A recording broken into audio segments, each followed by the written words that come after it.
Welcome to the Jurassic Park-Cast, the Jurassic Park podcast where guests chat with me about Michael Crichton's 1990 novel Jurassic Park, and also not that too.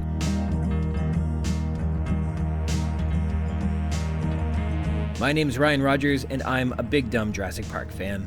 Welcome to episode 40 Control, recorded on November 22nd, 2022. Team 22, if you're on it, you know what I'm talking about. Thanks for joining me today. A continued thank you to Christoph Oakes of Snail, S-N-A-L-E, and you can check out his incredible album on Spotify and Bandcamp.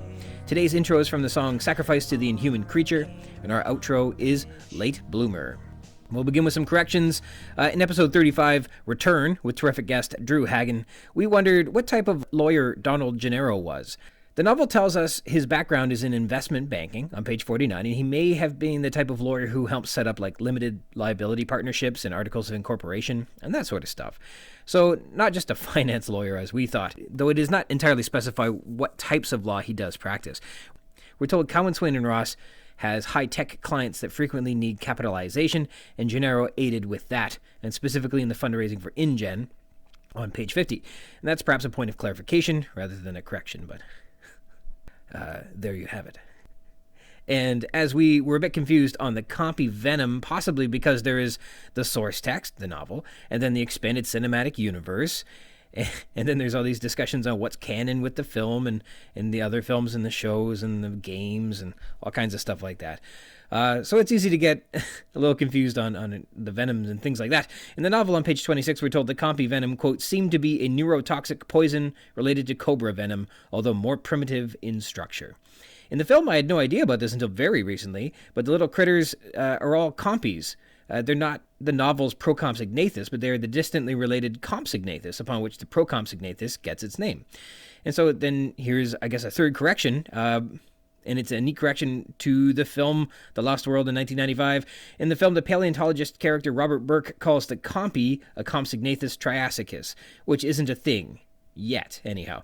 The Procompsognathus's species name is Triassicus, and recall in the novel Jurassic Park, paleobotanist Ellie Sattler also considers a fictitious species Procompsognathus amassicus, but the animal in the film is not a Procompsognathus, just a Compsognathus. As a little point of information, Compsognathus longipes means elegant jaw with long legs, whereas Procompsognathus triassicus means before Compsognathus in the Triassic, and amassicus is fictitious, and it means nothing to me. All right, in dinosaur news. The first article is from 2012, so it's not new, but it's about Stegosaurus, so it's going to make it into the show anyhow. The Smithsonian Magazine released an article summarizing the latest understanding of that mythological second brain in the Stegosaurus hips. Do you remember hearing about how stegosaurs had a second brain or a nerve center in their hips back in the old days? Well, this column set the record straight. Contrary to popular myth, stegosaurs did not have a butt brain, says the article. Quote, the double dinosaur brain myth goes on to say, quote, for decades, popular articles and books claimed that the armor-plated Stegosaurus and the biggest of the sauropod dinosaurs had second brains in their rumps. These dinosaurs, it was said, could reason a posteriori, thanks to the extra mass of tissue. It was a cute idea, but a totally wrong hypothesis that actually underscores a different dinosaur mystery. The article says that the myth began in the 1800s when Othniel Charles Marsh, who we were introduced to in Jurassic Park as one of the principal forefathers in North American paleontology, was studying a Camarasaurus when he found a canal in the vertebrae over the hips that was enlarged into an expanded canal that was larger than the cavity for the dinosaur's brain. This is both because the canal would be big, but also because the brain is very small. Quote, in 1881, Marsh described a similar expansion in the neural canal of Stegosaurus as, quote, a posterior brain case. The article relates that sauropods and stegosaurs have tiny heads, even tinier craniums, and relative to their body sizes, they were so small, it was unlikely that they were very smart. Therefore, this second brain or similar organ might, quote, have helped coordinate their back legs and tails. The article summarizes that no, the sacral brain space is not a brain. Quote, this distinct kind of cavity is only seen in stegosaurs and sauropods and is different than the typical expansion of the neural canal. There is something else other than nerves filling that space. Frustratingly, though, we don't really know what that something is, says the article. The present most realistic idea, says this 2012 article, is that, quote, the space was similar to a feature in the hips of birds called a glycogen body. These store energy-rich glycogen in the hips, Now, glycogen isn't a cool new biotech startup company. It's the stored form of glucose or sugar, which is the body's main source of energy. If birds do it, perhaps stegosaurs and sauropods did it too. It's unknown, actually, what birds even do with these glycogen storages in their hips as well. So why this is happening in stegosaurs and sauropods isn't any clearer by discovering that it is similar to some birds or to birds. But it wasn't a brain, that's for sure. The article summarizes they know that it's not a brain, and also, quote, we don't yet know what the biological role the feature plays. Dinosaurs didn't have hindbrains, but the significant spaces in the hips of stegosaurs and sauropods still puzzles paleontologists. In the second article today, another stegosaur piece. This appeared on the radar thanks to a stegosaur-centric episode of the Common Descent podcast, where they discovered a wound which suggested an allosaur died from a, quote, deep stab to the crotch delivered by a spiky tail of a stegosaur.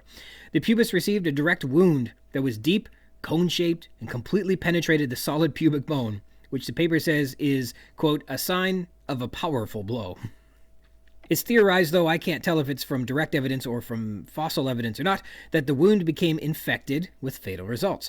Probably this infection spread upwards into the soft tissue attached, near the thigh muscles and the adjacent intestines and reproductive organs, says the article. Stegosaurus was named the culprit because, quote, the wound matches the shape and dimensions of spikes found on the barbed tails of Stegosaurus specimens excavated from the same stratum as the victim. Quote, the scientists also noted that the strike was delivered with great force from below, an angle that could have been exploited most easily by Stegosaurus, which brandished a spiky tail not by swinging it from side to side, they say, but by jabbing it like a sword, which is pretty dramatic if you ask me. Can you imagine a stegosaur jabbing its tail? They quote paleontologist Robert Bacher, again another paleontologist named and introduced to us in Jurassic Park, who likens a stegosaur tail to a monkey's tail, with no locking joints, built for three-dimensional combat. Now, my terrific guest, Rebecca Hunt Foster, suggested she felt that the stegosaurs just swayed their tails, that would be definitely enough to thwart a rear side attack. And to me, I feel like I'm not a paleontologist, but like modern big hunters, mostly big cats, leap on their prey, climb on them, and use their incredible hooked claws to latch on and drag their prey down.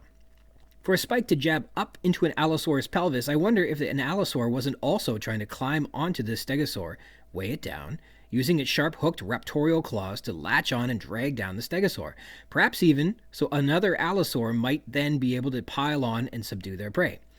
Once an allosaur is in position above a spiky and thrashing animal like a stegosaur looking to weigh it down, I could see the spikes thrusting upwards very easily. These injuries found in bones are so fascinating because they offer a glimpse into the animal's behavior, which the bones often do not in and of themselves. That allosaurs are found with injuries from stegosaurs, in fact, does indicate that the behavior would be preying upon stegosaurs. These two species definitely conflicted with each other while they were alive, so that's a confirmation that can only be proved by these injuries. It's a little too bad one allosaur had to get a fatal kick in the crotch to prove the point, though. All right, with these corrections and then the dinosaur news out of the way, please let me introduce you to my special guest this episode. Joining me today is Dr. W. Scott Persons IV, colloquially known as Scott, who is an author and dinosaur paleontologist and curator at the Meigs Brown Museum of Natural History and assistant professor of the College of Charleston in South Carolina. Thanks for joining me today. My pleasure. Thanks for having me. So, Scott and I met at the Pearson International Airport at baggage claim. The airline got our luggage mixed up, and I wound up with the fossilized ischium of an allosaurus, and he wound up with my carry-on bag filled with Sudoku puzzles and my go-to airplane book, Silence of the Lambs. But we exchanged the bags back, and you got your bones, and I got my books. A good trade.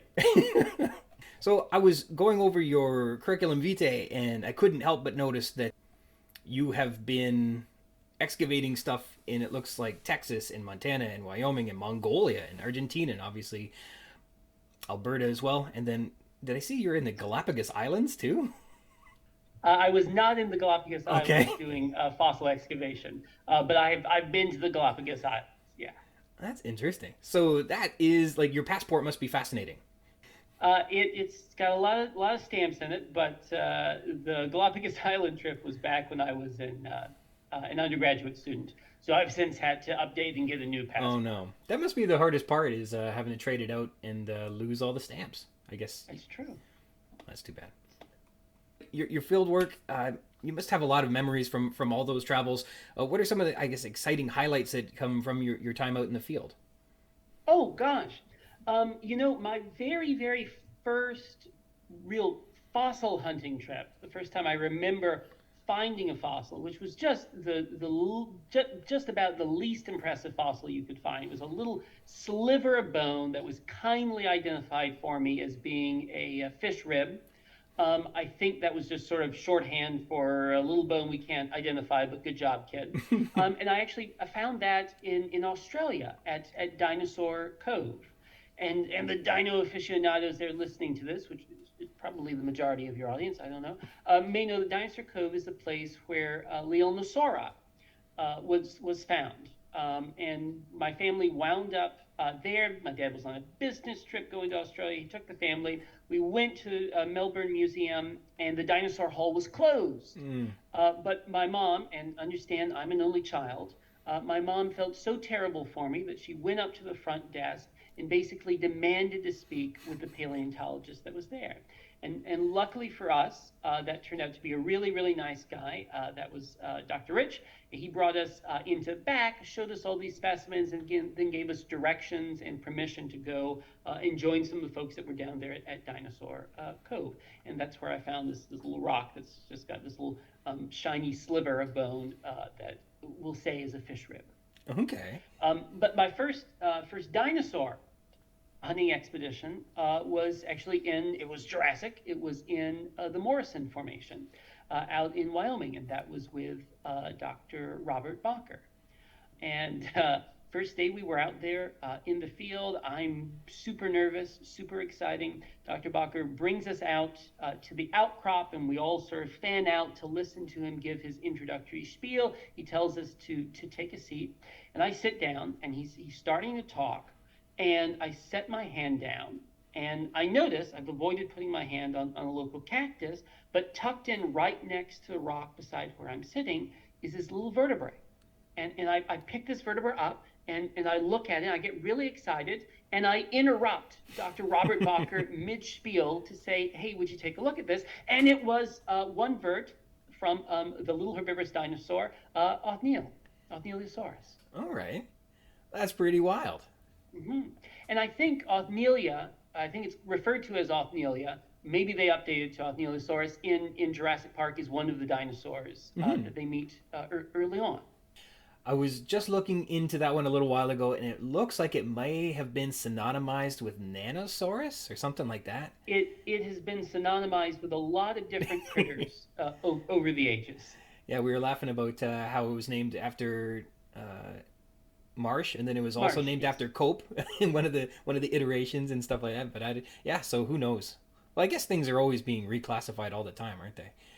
They are, or challenged anyhow. Marsh, there's a long history of things being overly split, and in some cases overly lumped in order to snub the other one. Mm-hmm. We were just hearing about a new type of allosaur species, and then I think there was just a new Daspletosaurus, wasn't there? Yes. I think it was, so there's still a little bit of they don't have to always have a new name, but a new species. That's kind of neat. Absolutely. So where are you going to next? What's the next field trip? The next planned field trip is back out to Wyoming. This time we're digging in the Lance Formation, so uppermost Cretaceous. Going out there with a select group of students from the College of Charleston. We are visiting a number of sites, but one of the places we're particularly excited about is a nodosaur quarry. So nodosaur is an armored dinosaur. It's not ankylosaurus, which is the kind of ankylosaurid that we've got there in the lands. We're not entirely certain what nodosaur it is. The nodosaur that ought to be there is an animal called Denversaurus. But for various reasons, we don't think our critter is Denversaurus. The shape of the osteoderms, the armor plates from the back, just doesn't match up with what has been described. The little element of the skull that we've got looks kind of different too. So we're heading back to the quarry where those bones were dug out. And we're excited to hopefully find more of it. We're also particularly excited about this specimen because it's one of those fossils that is actually two fossils in one. Some of our bones are, of course, bones from the nodosaur, but then they've also got on them some trace fossils. Okay. It actually has got a large bite wound we think from a tyrannosaur, because the hole, the puncture is so tremendous, and there's evidence of a serrated edge, which basically rules out the crocodile forms that we've got around at this point in time. So we think we're looking at potentially a tyrannosaur kill site. That is something. Yeah, the trace fossils are so fascinating in that way. A tyrannosaur could easily bite through pretty much anything, right? Is that what the story Well, that's goes? interesting. It's a thing about it. It's a big misconception with regards to ankylosaur, armored dinosaur, osteoderms. There's sort of a general sense, and you read it all the time, oh, these dinosaurs are built like tanks, or they make a comparison to a turtle. The implication there would be that they resist attack by having armor that's just so gosh darn thick, nothing can bite through it. When you actually look at a lot of the osteoderms, they're not incredibly thick. They're not as thick as some of the bones that we know a tyrannosaur has got the jaw strength to smash its way through. As it turns out, if you want to resist a tyrannosaur attack, the most economical way to do it is not to just develop incredibly thick armor.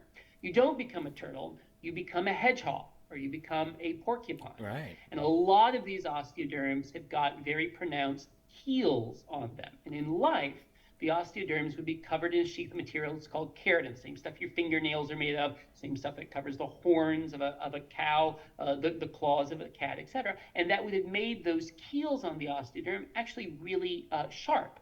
So these are particularly prickly, sharp-edged dinosaurs. So that, yeah, Tyrannosaurus would have had the jaw strength to crack open the armor, but the act of doing so would have shredded its own mouth. Okay. Well, they looked unappealing to bite anyhow, but that makes it even more so. That's fascinating. So with a podcast like this, we like to start with the concept of Jurassic Park as like a common ground that we can all share in, and then spin wildly out of control from out of that space. But it's a good place to start as any. So with the novel and the movie, have you fond memories of either reading the book or seeing the film or absolutely, absolutely.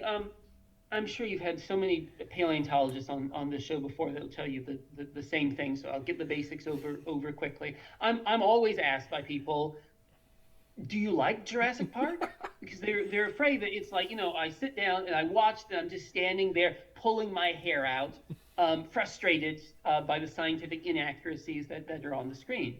And there certainly are some hair-pulling, cringing moments from a scientific perspective, and those moments have certainly increased in frequency as the franchise has gone on. But I do sincerely believe that the original Jurassic Park film did an incredible service for paleontology.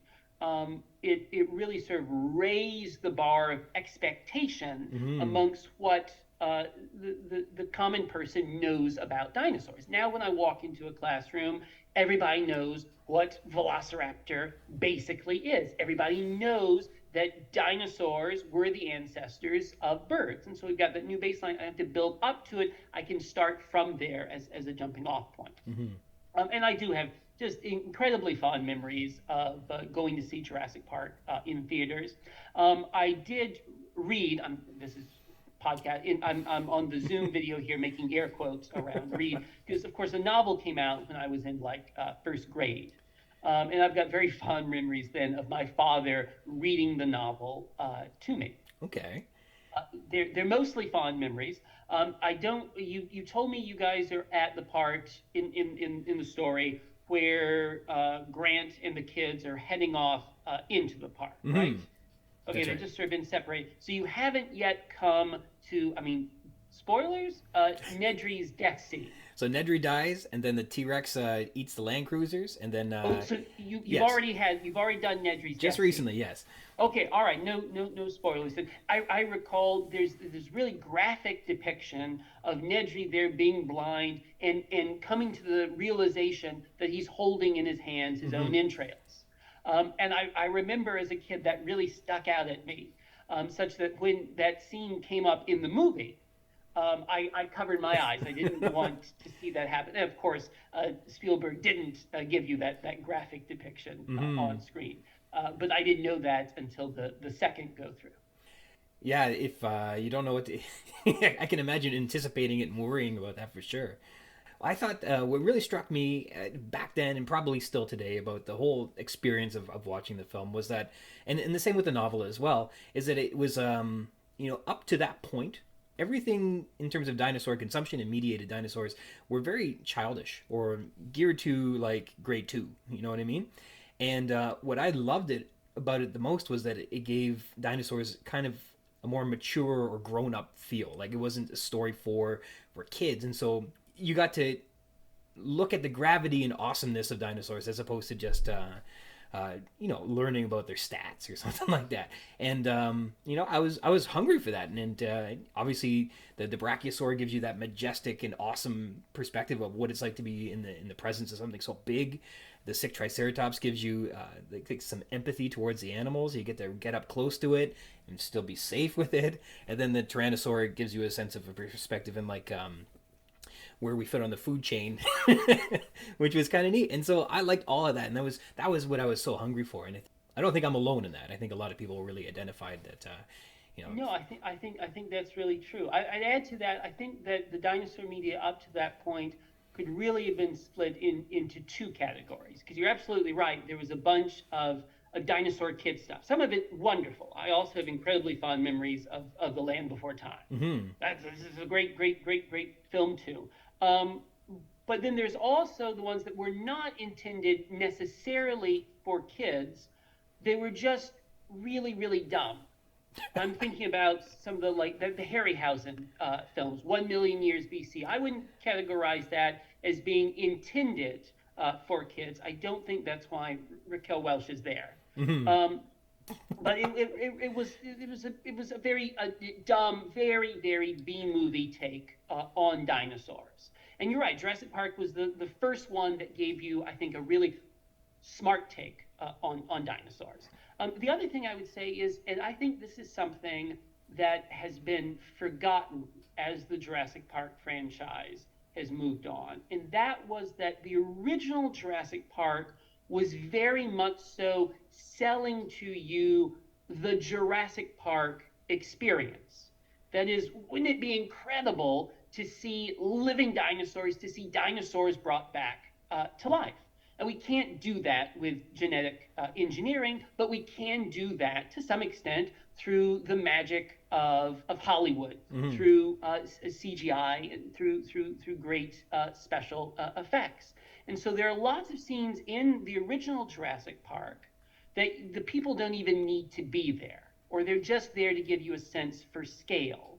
And there are scenes where the dinosaurs are just sort of being dinosaurs, and you get to sit back and you get to have confidence that what's going on is, in many cases, the most realistic depiction of dinosaurs that anyone could put together up to that point in time. It's really selling you a time travel experience. Like, this is what it would be like. And if you think about that, the lawyer's right. You can charge whatever you want, and people will pay it. I think that is why the first Jurassic Park became a true cultural phenomenon.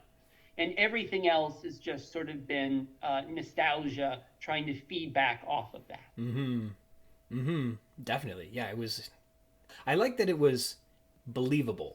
It really felt possible, even though I think the more anybody picks away at it, you find that it is not, and it hasn't been, and it's been proven that it's unlikely, and it will ever be something that could even possibly done. But it felt so likely that everybody for 10 years are like, well, it's just around the corner, we'll do this. And whether they were, well advised on believing that or not, I don't know. But yeah, it felt different than watching other things. Like, this looked like a glimpse into the future in a way, in the most ridiculous sentence I ever said, but but it was believable in that respect. So you remember the book of the intestine? Was there any other things that from the novel that stick out in your memory that this is just the dumbest story, and it is going to make me seem like I'm so very old. But I remember there's so much incredible technology in Jurassic Park, right? The electric fences, and they're cloning dinosaurs, and the motion sensors are all across the entire park and all this stuff. But I don't know if it's in like the very first chapter, but pretty close to that, there's a fax machine.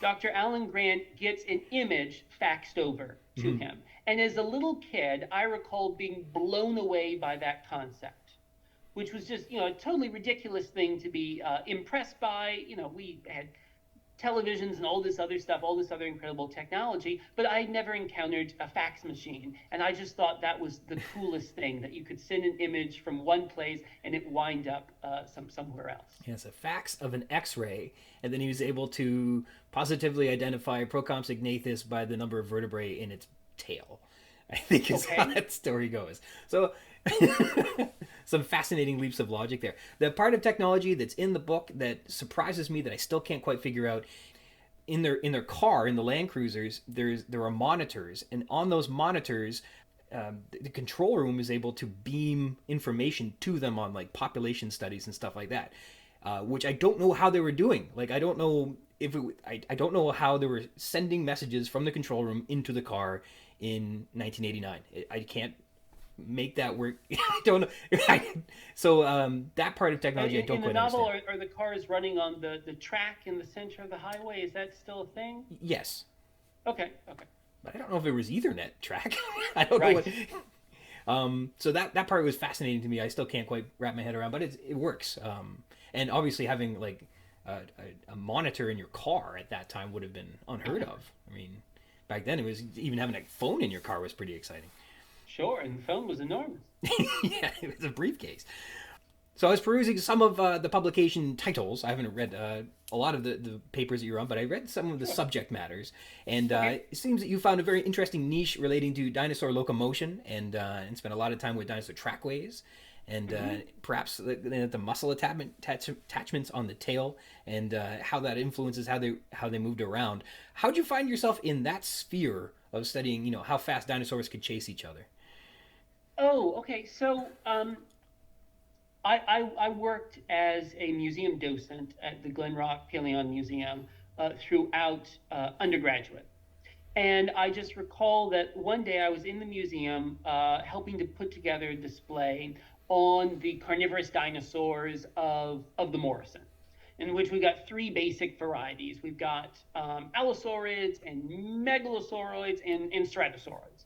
And one way that you can very easily distinguish them is the shape of their tailbones, their caudal vertebrae. Okay. And I recall asking why. We knew that there were these differences between them, and we were putting the different tail vertebrae up on display, but there was no functional explanation to go along with the anatomical differences. Why does this animal have a tail like this? Why does this one have a tail like that? Why did this change over time, etc.?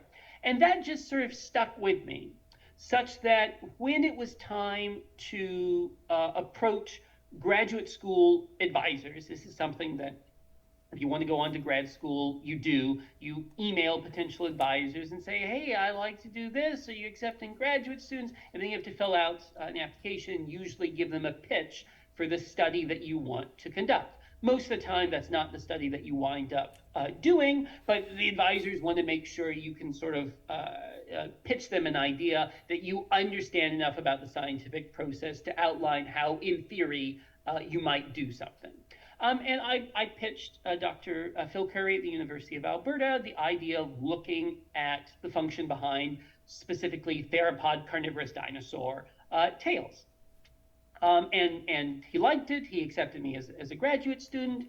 And then I started to sort of modify that idea. So that's how it came about, just noticing something that was weird. And I think that's how a lot of really neat and passionate research gets done. Some scientists just start scratching their head and goes, that's weird. Mm-hmm. And so you started looking into that. And I did. And as it turns out, and the basic concept here had absolutely been worked out and understood before, that a major function of tails in reptiles is that there's a big muscle at the base of the tail called the caudofemoralis.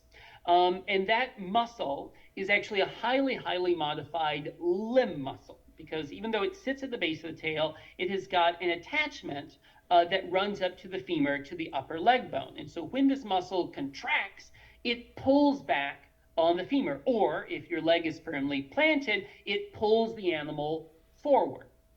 And if you ever go to a restaurant here in Charleston, or you go to eat gator tail in Alabama, you order the gator tail, the tail, the big muscle that's there, the meatiest part of an alligator, of any crocodilian, is going to be that caudofemoralis. It's the primary hind limb retractor. And if you ever get yourself a rear view on a gator or of a Komodo dragon or basically any lizard, you can see that the tail bulges outwards from the hip. That big bulge is that major limb muscle that's there. So I performed a bunch of dissections on modern day reptiles, measuring how big this muscle was. And I figured out a way to sort of calculate its size based on the proportions of the tailbones themselves. And once we got something that basically worked for estimating it in crocodilians and diverse tails like in chameleons or in bacillus lizards, which are bipedally running lizards, then we applied that to dinosaurs. And we discovered that, well, in the case of Tyrannosaurus, the relative size, the proportional size of the caudofemoralis muscle was not as big as what you see in a Komodo dragon or in a crocodilian. It was way the heck bigger. Okay. If you pause for a second, that should surprise no one, because of course Tyrannosaurus is a far more active, far more athletic animal than is a Komodo dragon, than is a crocodile. It's not surprising. It has got a larger investment in the primary hind limb retractor. And obviously, the other animals would have been quadrupedal, and a tyrannosaur would not be. A lot of them, of course, there are certainly some bipedal herbivorous dinosaurs. There's some herbivorous dinosaurs that are also facultatively bipedal, so they walk around on all fours, but when it comes time to run, well, they hightail it. They rear back onto just their back legs, and then they run along. That's probably how at least most of the hadrosaurs would have done it. So if you're a duckbill dinosaur being pursued by a tyrannosaur, you're probably moving about on your back legs. Mm-hmm. I know in the novel that there is a hadrosaur stampede, which is adapted as the Gallimimus stampede in the movie. Mm-hmm. But in the book, the tyrannosaur chases, it charges after them, whereas I think in the film it's kind of like just erupts out of the jungle, which is so. We get some Tyrannosaurus running in it, and obviously in the movie, I think it chases the Jeep as well, and so it's going. Mm-hmm. The book says, the park warden, Robert Muldoon, says, the big Rex can outrun the Jeep. The best it will be able to do on the open terrain is 30 or 40 miles an hour, and the Tyrannosaur, quote, he'll run us right down, no problem for him. So when you look at a Tyrannosaur's tail and its legs, and you're thinking about it running, is 40 miles an hour like a little crazy? Or is it? I think 40 miles per hour is too high. Now, there are sort of different schools of thought on this, and I point out to all the listeners here, I am actually in the minority camp that thinks Tyrannosaurus, even big Tyrannosaurus Rex, even the biggest one that's out there, is still very much so capable of running. Mm-hmm. There are two sort of camps here. There's one camp that looks at Tyrannosaurus and goes, from a physics perspective, there are so many issues with an animal this huge being able to run that it seems impossible. And then there's a camp that looks at Tyrannosaurus from an ecological perspective and says, for such a large predator that would have such a hard time sneaking up on prey, it is ecologically infeasible for this animal to be incapable of running after prey. Because how does that work? How do you have a carnivore that cannot run? So there's two schools of thought on that. I am absolutely in the minority group that thinks Tyrannosaurus is capable of running. I don't think it can do 40 miles per hour. I would not, however, be surprised if it turns out Tyrannosaurus Rex can do 30 miles per hour. Okay, right on. So I don't think it can catch you in a Jeep, but I sure as heck think it could catch you on foot. I think collective, like the the colloquial people think of Tyrannosaurus hunting, and we think of the 45-foot long, 8-ton monster. But for most of a Tyrannosaur's life, it would still be maturing into that size. And I've heard of the idea that the juvenile Tyrannosaurs actually filled an entirely different ecological niche because they would have been rapacious hunters as well. When they were a bit smaller, might they have had more abilities, perhaps, in terms of being more nimble, do you think? Absolutely. So my PhD thesis actually looked at the proportions of the leg bones across theropod evolution. And if you want to estimate roughly how fast a critter is, to what extent they are adapted for high speed, you take a look at the proportions of the leg bones. To be a fast runner, you want to have long shins, and because dinosaurs stand on their toes, you want to have long foot bones. And tyrannosaurs are, for their size, incredibly leggy. They've got really, really long legs. But as you say, that is something that changes proportionately over ontogeny or over the animal's lifespan. A teenage tyrannosaur, a juvenile tyrannosaur, has got proportionately longer shins than does a big adult. And that's partially because when you're really, really big, you can't afford to be walking on stilts because you're in danger of snapping them. So that changes as the animals increase in size. But yes, a young tyrannosaur, of course, a young tyrannosaur plays a major part in the novel. Yeah. Would, from a human perspective, probably be even scarier than the big adult because it would be that much faster, and both of them are sufficiently large to chomp you in one bite. Mm-hmm. Yeah, I think having something that rustles you a little bit more as opposed to just like one fell swoop is a lot scarier. I think because you think you get a bit of hope that you might have to fight it off, and I think that hope is a dangerous thing in that respect. And I think in the novel, yeah, he does fight it off a little bit until he gets tired of him and it eats him. But so in terms of an arms race, it looks like you were comparing the herbivores as well to the theropods in terms of how they run as well. So you mentioned a bit about the hadrosaurs. Were they going to be outrunning or outpacing? Because they were big as well. Absolutely. So first off, when I looked at theropod dinosaurs, I didn't just look at tyrannosaurs. I looked across basically every theropod specimen we could find, and we could get data for, that had a complete or nearly complete leg. And one thing we saw was an actual statistically significant evolutionary trend suggesting that over time, by and large, theropod dinosaurs did get better at running. That is, they got faster relative to whatever their size was.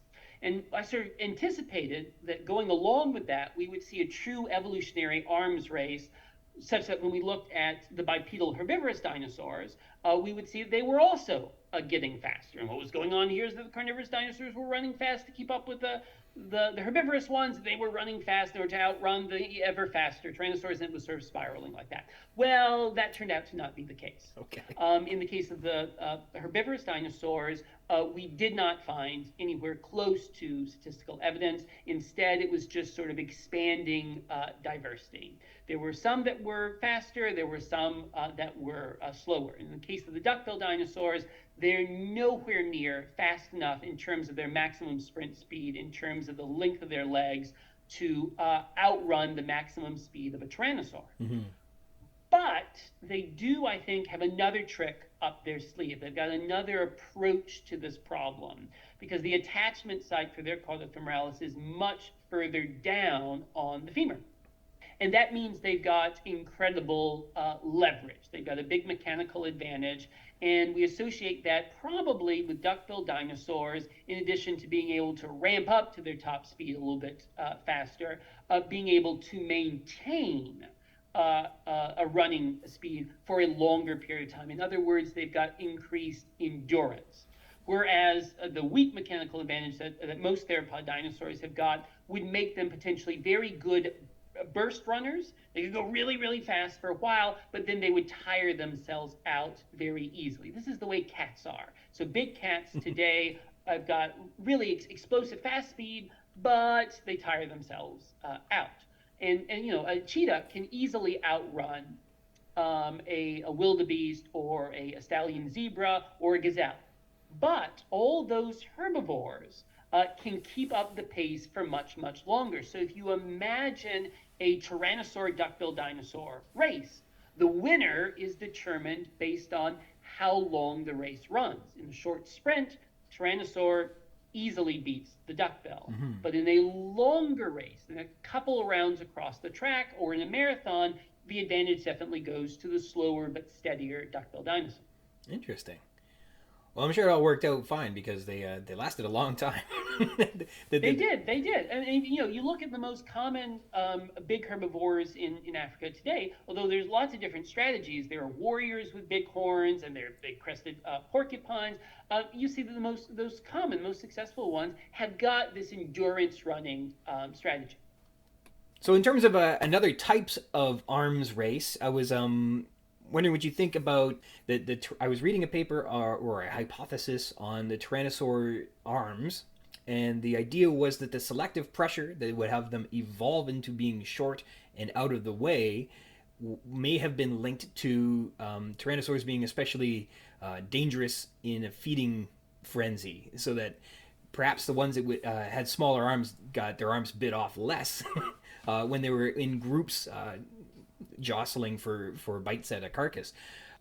How does that idea sit with you? Well, I don't particularly like it. Okay. There have been a lot of theories over the years put out there to try to explain the weirdness of Tyrannosaur reduced limbs. Mm-hmm. Now, as it turns out, amongst theropod dinosaurs, that's not really all that weird. Reduced forelimbs have evolved multiple times. And indeed, in the theropod lineage, it really doesn't take a long time before the arms start to be very much so reduced. But Tyrannosaurus, of course, is an extreme. It's got proportionately even shorter arms than something like an allosaurus. It is roughly on par with what you see in an allosaur like Carnotaurus. The Carnotaurus is a little bit stumpier still. Anyway, I don't happen to think that the short arms of Tyrannosaurus need a very complex explanation. I think it's simply a use it or lose it bit of Darwinian economics. Okay. I think that Tyrannosaurus is also probably redistributing the weight that would be present in those arms, redistributing the weight in the form of the very, very large, massive head. If you look at the evolution of Tyrannosauroids, as the head gets bigger, as the jaws swell out, you see that the forelimbs shrink up and the animals lose a digit. So I think that that's just sort of a matter of keeping it balanced. I just thought of it now. Maybe this sounds stupid. Pardon me. We'll see how this goes. Maybe the arms stayed the same size and they just grew up beyond them. Maybe they didn't actually shrink the arms. Is that possible? That has been suggested that is sort of how it went down developmentally. But understand that still merits some sort of special explanation. Yes. So there still has to be some selective pressure, probably, for the arms to not be increasing alongside everything else. And also, it's worth noting that there are animals like Yutyrannus that are still large-bodied and have proportionately normal forelimbs for a theropod. And plus, they reduced digits too, didn't they? They didn't. Absolutely. Yeah. Absolutely. So like there was. Yeah. The Tyrannosaur salute is your index finger and your thumb. Is that right? The other digits have been lost. So, in terms of talking about tails and how tails play a big role in interpreting the dinosaurs, I like to look at birds and mostly when they're on a branch or on the ground because they look more like dinosaurs then than when they're flying. But I think of how their behavior might be dinosaur-like, and it's an active imagination to think that how they move might be analogous to how a non-avian dinosaur might move too. But the big hang-up I have with it is that birds don't have two things that dinosaurs have in spades, and that's these huge tails. And of course, teeth. And so these are two major differences that will significantly affect a dinosaur's behavior, I would imagine, versus what a bird does. In your observations, are there any modern analogs to work with? Like you said, you were studying crocodiles and Komodo dragons and things like that to look into the tails. But even, thinking about how dinosaurs might have run, it would have been so different from what we have in terms of scale, but in terms of we don't have a lot of bipedal running things. In the world. Absolutely right. The mammalian world is really lacking in functional bipeds, and in part that's actually probably because we don't have tails, because our mammalian lineage has lost the caudofemoralis musculature. And so in mammals, the back legs are not particularly overpowered relative to the front limbs. That's different from how it is in it's different from how it was in dinosaurs. It's different how it is in most reptiles. And that is why your fastest lizards today, they run bipedally. Mm-hmm. It seems really counterintuitive, right? You want to run super fast, so you stop using a set of your legs.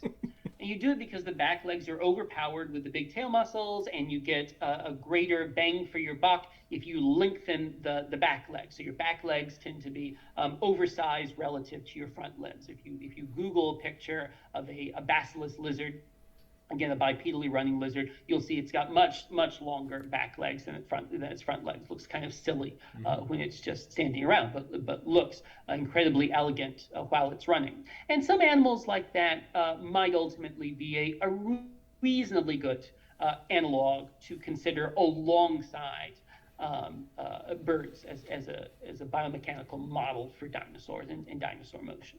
Mm-hmm. I suppose anytime you're trying to think about behavior, that it's going to be very, very challenging to say with any authority. But it is, and of course, different animals use their tails for very different things, and that's certainly true for dinosaurs. Spinosaurus, right? We're all now very, very excited about comparing the tail of Spinosaurus to the tails of crocodilians. So, this is a tail that really looks like it's adapted to help the animal swish back and forth in the water. Is it laterally compressed in the same way? Does it have similar musculature to it? Does it have a similar degree of flexibility? So that's a great analog, right? We were all really happy thinking about the front end of Spinosaurus being like crocodiles, and then the back end, we just sort of forgot about it, in part because we didn't have a lot of good tail vertebrae to look at. Mm-hmm. Similarly, when we're thinking about dinosaurs using their tails as defensive weapons, we can look at critters like iguanas that will actively swat you with their tails.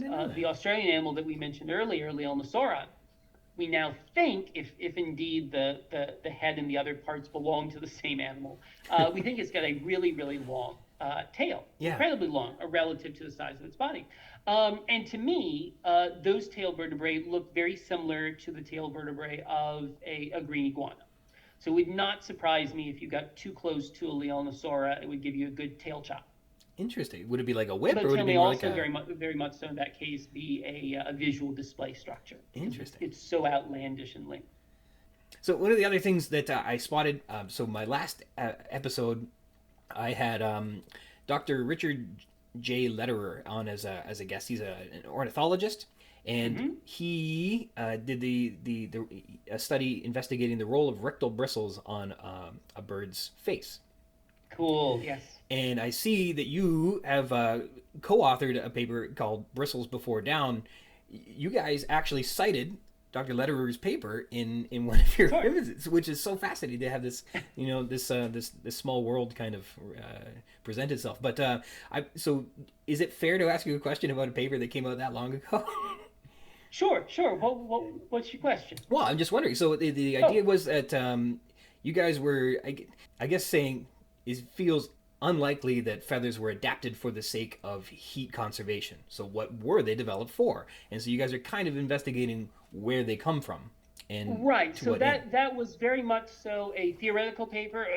Let me make it very clear. This was not based on some new discovery where we found ourselves a non-avian dinosaur with facial bristles. That has not happened. I anticipate that it's going to happen at some point, but has not happened yet. Okay. Anyway, the idea was, we are really, really honing in on the adaptive sequence that leads to the development of flight feathers. Mm-hmm. And we're very happy now. I think most paleontologists are very happy saying that, well, before we had really, really super complex feathers that were useful as airfoils.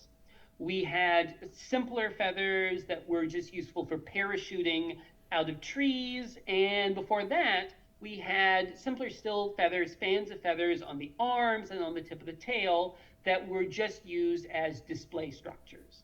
And so that gives you a nice evolutionary ramp sort of increasing the complexity of feathers and the concentration of feathers to give you wings. And then before that, we're all super happy saying that the original function behind a coat of feathers was for insulation, to hold in body heat. Now, coat of feathers does other things. It can provide you with lightweight armor, gives you some protection from UV and things like that. Sometimes it can make for great camouflage, but by and large, the major reason for having a covering of insulation is to deal with heat, to prevent you from losing all the body heat that you create. We're all happy with that.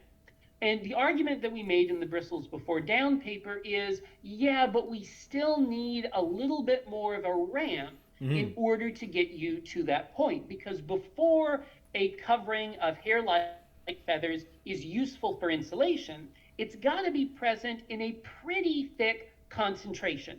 You've got to have enough of them so they're actually trapping a layer of warmed air, right? What good for insulation is 1 or 2 or 3 or 5 little hairs? They don't do you any good. So you've got to have those present. And when paleontologists have thought about the origin of hair in proto-mammals, one of the very obvious sort of first steps to get you up to insulation is to say, well, what about whiskers? You could have these little facial structures that we know lots and lots of mammals have got. In fact, we know that many mammals that have otherwise greatly reduced some of their covering, particularly in burrowing animals, they still maintain some reasonably large whiskers. And whiskers just give you a little bit of tactile information. You don't have to have a lot of them in order for them to serve that function. So maybe your proto-mammal starts out there, these little hair-like things coming up there on its snout, gives it a little bit more information about what's going into its mouth, what's around its face, which is useful stuff to know. And then that concentration builds up a little bit. You've got your genes down for giving you these structures. They start to get a little bit longer, and finally they're trapping a little bit of air, warm air, around your face. That's good because you tend to lose a lot of heat from your face, so it's a great place to start off having insulation. And then from there, it can just increase and spread across the body. And so it'd be really nice if you could apply that same adaptive scenario, that same ramp, to the origin of hair-like protofeathers in dinosaurs. And when you look at modern-day birds, you do see that birds have got feathers that are analogous to whiskers on mammals. They've got these facial bristles, and one major function of which is to give you some sort of tactile sensitivity. And we also went a step further in that paper and pointed out that there is actually another instance where we think the same exact scenario has in fact played out. And that is amongst some insects, where insects have got hair-like structures sticking out of their exoskeleton that provides them with very, very important tactile sensitivity. Because if you're covered up with an exoskeleton, you can't feel what's around you. You got to have a structure for that. And in some insects like hawk moths, they've developed a very dense covering of these hair-like structures that hold in the heat, that keep them insulated, while the hawk moth's wing muscles are so active and are generating so much heat. So we think we know of 2 instances where an insulating coat of hair-like structures has previously evolved. All we did was say, well, maybe it actually happened 3 times. That's amazing stuff. Yeah, what an interesting place to stop and spend time thinking. And then, so like, what kind of if you're looking into the fossil record, you're hoping to find rectal bristles perhaps on a fossil, where might that come from? Where do you expect to find that? The best place to look has got to be some of the incredible fossil beds from the great Lagerstätten deposits in China, where we've gotten our original feathered dinosaurs. My hope was that when that paper came out, a bunch of researchers would go back in, really pore over a lot of those specimens, and find some great examples of bristles. That hasn't happened yet. Maybe that's because they're not out there. It may also be because you don't actually tend to find a lot of feathers preserved around the animal's face on those specimens. You just sort of get the sort of outline across the body, and the skull collapses, and there are all these different bones associated with the skull. It gets pancaked. And also I should point out, even if you did find that in those specimens, that wouldn't prove that our theory is right, because it could have been the case that those animals have already got a full insulating coat. Maybe they had that coat, and then some of those pre-existing feathers then got modified for the novel function of serving as bristles. That's totally possible. But that would be the first piece of evidence I'd like to see, is identifying some bristle-like structures in some of the known feathered dinosaurs. And then what you'd really have to do to prove that we're right, or to come very close to proving that we're right, is to go back and find a super primitive dinosaur that doesn't have insulating feathers but does preserve evidence of bristles. And I will say that certainly has not been done. We don't know where to look for something like that in terms of that level of preservation. And we also really don't know if it exists. That is, we don't know if that thing was a dinosaur, because we don't know how far down the dinosaur family tree the origin of feathers, simple hair-like feathers, actually goes. It has, of course, been argued that maybe that goes all the way down past dinosaurs into the archosaur family tree at the point where even pterosaurs diverge, maybe even further down than that. I think that challenge of actually determining where on the archosaur family tree, or the archosaur morph family tree, feathers originated, is one of the big questions in dinosaur paleontology right now. And of course, the pterosaurs had these filaments as well. Do you think that it might have been come from the same roots, or do you think they might have independently? That is the reason why I called out the branching point of pterosaurs as potentially being the site for the origin of feathers. But that's a very controversial idea, and well, it should be, because we don't have the fossil evidence to back that up. We do not know what a proto-pterosaur really and truly looks like. And that would be a strange animal. One of the things when we were emailing before, and I don't know how we didn't get to this about the tails earlier, but I was in the news section where I was mentioning how we have the story of the allosaurus with the injury in its pubis bone. And you were saying, I mentioned it to you, you said, not only do I know about it, it's my profile picture. Where is that allosaur, and what's the story with that one? Sure. So that allosaurus is on display at the Glen Rock Paleon Museum in the small town of Glen Rock, Wyoming. And if you go there, you can see the allosaur. There's more to that injury than just the spike wound, right? Because if you look up throughout the skeleton, you can actually see evidence of infection that probably began with that wound and spread throughout the skeleton. There's some really, really nasty, horribly gross vertebrae above the hips that become fused together and develop these ugly, bony outgrowths on them. Really nasty stuff. I feel terrible for this poor skewered allosaurus. It lived for a long time after that wound. But do know that you won't see the original pubic boot, where it's got the injury, on that specimen. That's mounted with a cast. And the pubis itself, I believe, is understudy right now in the care of Dr. Robert Bach. Oh, wow. That's neat. That's really cool. And there's just another example of the tails being fancy. Have you looked into Stegosaur tails? Stegosaurus has an incredible tail. Incredibly flexible. It's got these adaptations on what we call the caudal ribs, or transverse processes, if you like. I'll call them caudal ribs, that stick out, and then they've got this broad surface to them at the very base of the tail. And I'm pretty sure that broad surface is for the attachment of really big tail muscles that are responsible for swinging the tail side to side. Stegosaurus, by the way, is also basically the only ornithischian dinosaur that doesn't have what we call ossified tendons.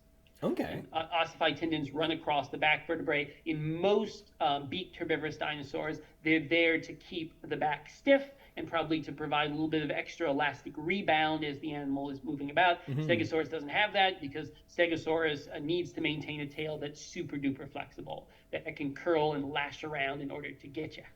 Wow. I didn't realize it was that flexible. That's really strange. Not that there was anything normal about Stegosaurus, but that's really, really strange. Well, I'll have to go and find that museum too. I got this big trek I have to do through the Badlands one of these days. Or years or something. Well, we're just about out of time. I really appreciate this. Thanks for coming along and for joining in. I love talking about dinosaurs. Well, good luck on your trip to the Lance Formation. That should be a good time. All right. Thank you very much. Let's chat again after you've got a little further through the book. Okay, I'm down for that. All right. Absolutely. Well, a very big thank you to Dr. Scott Persons. I really appreciate it. You were fantastic. What a good guest. Thank you so much. All right, the text. This week's text is Control, another chapter named Control, spanning from pages 218 to 220. Just a quick little one. In a synopsis, Harding, Sattler, and Gennaro follow the compies through the park, but just as they're about to discover the compies were scavenging on Dennis Nedry and find the stolen Jeep with the rocket launchers in it, they are summoned back to the visitor center so Muldoon can use the Jeep. Meanwhile, John Arnold begins his unenviable task of searching through the computer's code to undo what Dennis Nedry's done. Characters. We have Dr. Harding, the person with no first name.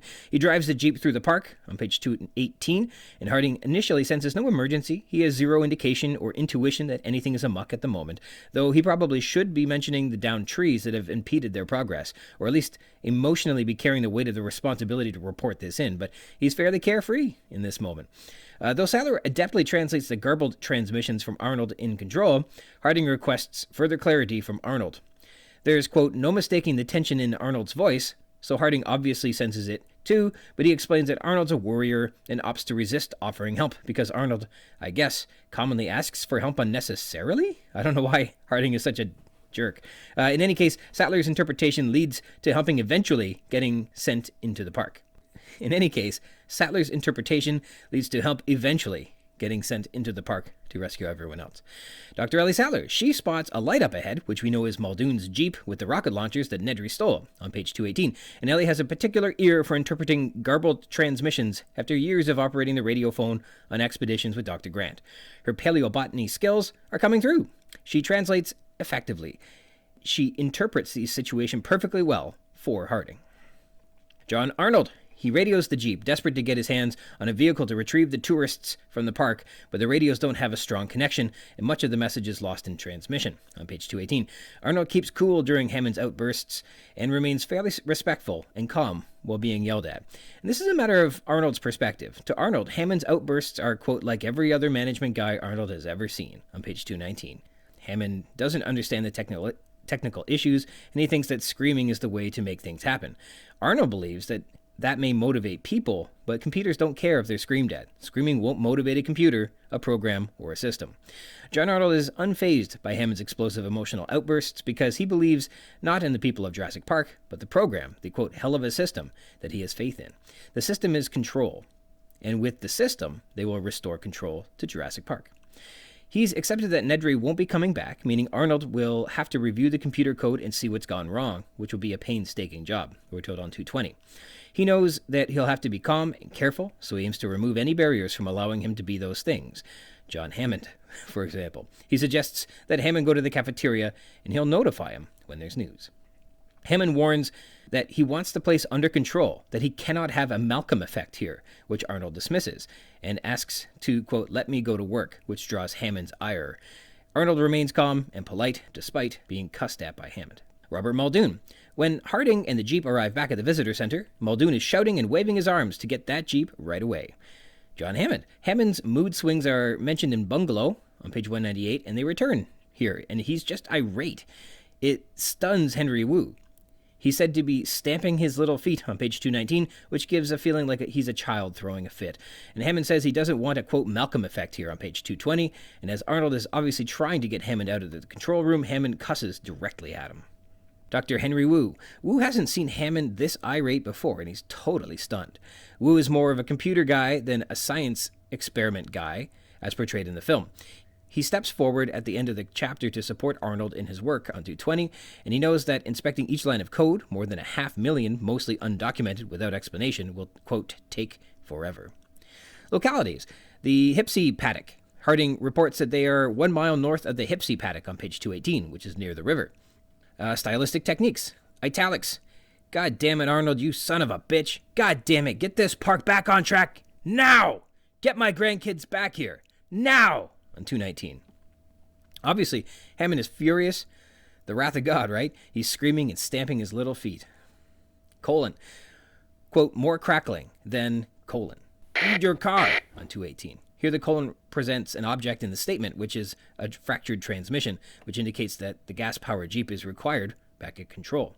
Then, colon, Muldoon, need your car now, on page 219. In this sentence structure, the colon is introducing an article to the sentence, and that's the transmission. And it could equally be in a sentence like presenting a graph or presenting an object. In this case, it's this transmission, and transmission is for your interpretation because it's a little bit garbled. Semicolon, it was going to be a painstaking job. Semicolon, he'd need to be calm and careful. Here, two clauses are connected by the semicolon written in Arnold's perspective as a systems engineer. In this case, he's identifying the scope of his project, figuring out what had gone wrong, and the assets required to complete the project. He'd need to be calm and careful. It's a very on-brand perspective for a systems engineer. Crichton executes his personality and character well. Ellipsis. John, say again, please. Ellipsis. We've seen this before where the ellipsis is encouraging a response and that gap is waiting for a response. So the silence to be read into the sentence is an empty space, and it's inviting for you to say something back. We got a bunch of em dashes that are interrupting transmissions or sentences. Quote, you there? Need your car. Where are you? No, damn well. Get back here. Ow. There is enough written in these sentences that we know what's being said, but it's clear that the radio transmission isn't strong. It adds to the confusion and creates a viable reason why nobody can get organized and regain control of the park. And then, Muldoon, need your car. Ow. Other, stuck. Muldoon wants car. Not, listen, crazy bastards, car. Nedry has, sing, one. On page 219. Arnold's language and insistence shows the desperation probably to find Nedry out in the park rather than to help tourists because, as far as anyone knows, the tourists presently are fine, just stuck out in the park for the past half hour. Which is wrong, but it's just their perspective for now. Metatext. We get some computer codes showing what Arnold is looking at on page 220. And this is presented in a slightly, almost negligibly smaller font, but it's surely smaller by a size or two. And I won't pretend to know what the computer language means, but apparently it's so Arnold can see behind the scenes inside the computer's code. And this code indicates the line-by-line instructions on how the computer is to behave.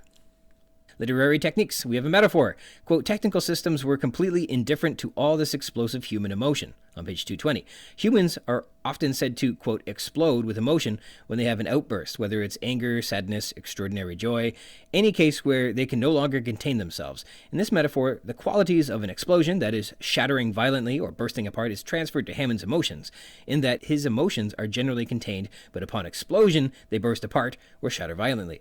Now, it's not that his emotions are bursting, but rather that they are bursting out of Hammond, but not literally. His emotions are shattering violently the self-control that Hammond usually abides by. So here, Hammond is out of control. Dramatic irony. Doctors Harding and Sattler and Gennaro, not a doctor, spot a light, which we know is a Jeep of Nedry left behind after he was attacked by the Dilophosaurus on 218. We know this, but the characters don't. This builds some tension, making us wonder what's going to happen. Will they find the Jeep? It's right there. And then, just as they're about to discover Nedry, the compies, and the lost Jeep, they respond to Arnold's urgent request and turn around on 219. And how bad they could have used that confirmation on Nedry's status. That rocket launcher and the other Jeep is immeasurable, and they'll never know how close they came. But we do. Motifs. The illusion of control. In this chapter, and perhaps earlier, though it went undetected by me in its subtlety, we get Hammond's explosive human emotion. As said earlier, the specific wording from John Arnold is, to quote, technical systems were completely indifferent to all this explosive human emotion. And as explicated from the metaphor earlier, just a few moments ago, we know that these emotions are exploding out of Hammond's regularly contained mechanisms of self-control. These outbursts are another example of control being just an illusion, that when chaos strikes, which it inevitably will, even one's self-control is violently shattered or burst apart. This isn't necessarily true for all characters, but we've seen obviously Ed Regis lose all self-control during the Tyrannosaur attack.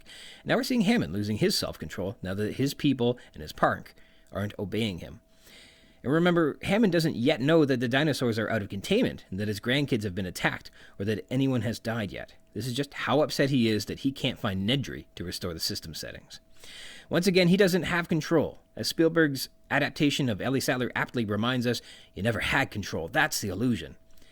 Again, this reading is encouraged by Arnold's observation that human emotions are, quote, explosive. And the only one having explosive emotions is John Hammond. Discussion. And a little bit more here on the God complex. Hammond's mood swings are first mentioned in Bungalow, and they return here. And he is irate. It stuns Henry Wu how angry he is. And he's said to be stamping his little feet on page 219, which gives us a feeling like he's a child throwing a fit. This inclusion of the adjective little to his feet significantly detracts from the power of his actions and language, devolving his commands into this feeling like a child throwing a hissy fit. While Hammond may have delusions that he's God on this island, the creator, where his word is truth, here there is no fear of the wrath of Hammond or of being smote. John Arnold's fair and measured responses to Hammond's emotional outbursts suggest, well, Mr. Hammond, Muldoon's on his way out right now to do exactly that, which doesn't sound like someone pressured or under distress. And as far as anyone knows, beyond the systems being down, no harm has yet come to anyone. In fact, to Arnold, Hammond is, quote, like every other management guy Arnold has ever seen, on page 219. He doesn't understand the technical issues, and they thought that screaming was the way to make things happen.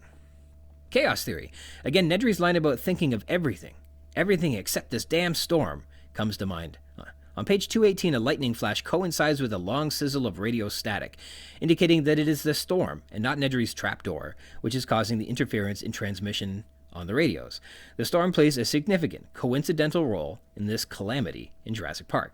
Now, my brother was just texting me about how radios should work, that there's no excuse for them to be dysfunctional here in Jurassic Park, and apparently Crichton's explanation is that the lightning from the storm is causing the interference.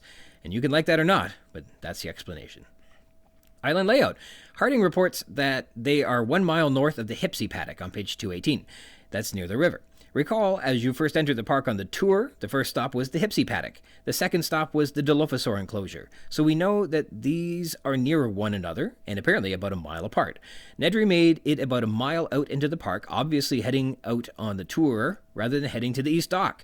He almost certainly can now be said to have simply used the totally wrong road.